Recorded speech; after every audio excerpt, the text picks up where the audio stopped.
Dans cette section, nous parlerons des réactions nucléaires. Les réactions nucléaires sont semblables aux réactions chimiques. Il y a d'un côté les réactifs qui, après la réaction, forment les produits. Il y a 4 règles que doivent respecter toutes les réactions nucléaires. Premièrement, il doit y avoir la conservation du nombre de nucléons. Deuxièmement, la conservation de la charge globale. Troisièmement, la conservation de la quantité de mouvement. Celui-ci, nous allons peu l'utiliser. Le quatrième, c'est la conservation de la masse et de l'énergie. Effectivement, maintenant, on peut considérer la masse comme une forme d'énergie grâce à cette équation. La célèbre E est égale à mc2. Il existe différents types de réactions nucléaires. Voici les plus communes que nous allons aborder. D'abord, il y a les désintégrations radioactives, la désintégration alpha, la désintégration bêta et la désintégration gamma. Autre type de réaction nucléaire, la fission et la fusion. Commençons par les désintégrations radioactives. Donc, on a un noyau instable qui va se désintégrer pour devenir un noyau plus stable.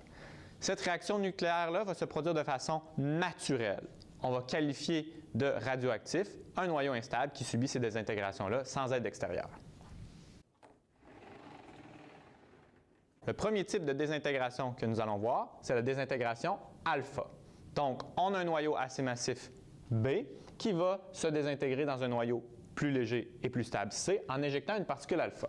Qu'est-ce que c'est que la particule alpha? La particule alpha, c'est un noyau d'hélium 4, donc un hélium 4 doublement ionisé. Pourquoi on l'appelle la particule alpha? C'est parce que c'est la première particule radioactive qu'on a découverte.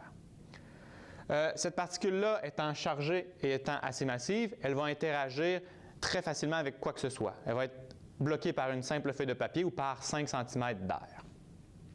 Prenons un exemple assez classique de désintégration alpha, celle de l'américium. C'est une réaction qu'on retrouve dans la majorité des détecteurs de fumée.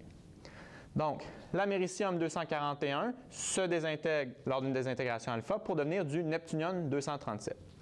Si on regarde la conservation des nucléons,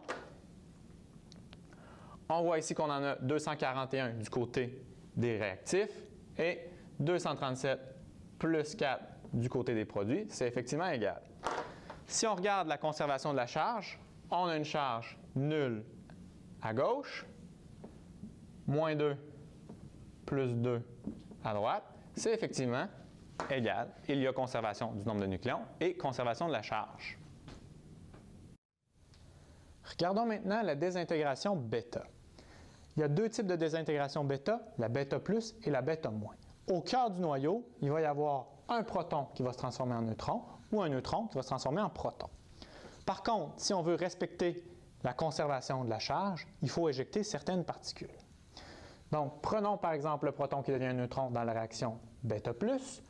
Nous devons émettre un positon, donc une particule chargée positivement. Le positon, c'est un anti-électron. Et on doit aussi émettre une autre particule qui est le neutrino électronique. Cette particule-là est de faible importance. Regardons maintenant la désintégration bêta-. Donc, nous avons un neutron qui se transforme en proton, mais comme la charge est nulle à gauche, il faut avoir une charge nulle à droite. Donc, on va aussi devoir éjecter un électron et encore une fois, une autre particule un peu négligeable qui est l'anti-neutrino électronique. Regardons quelques exemples notables de désintégration bêta.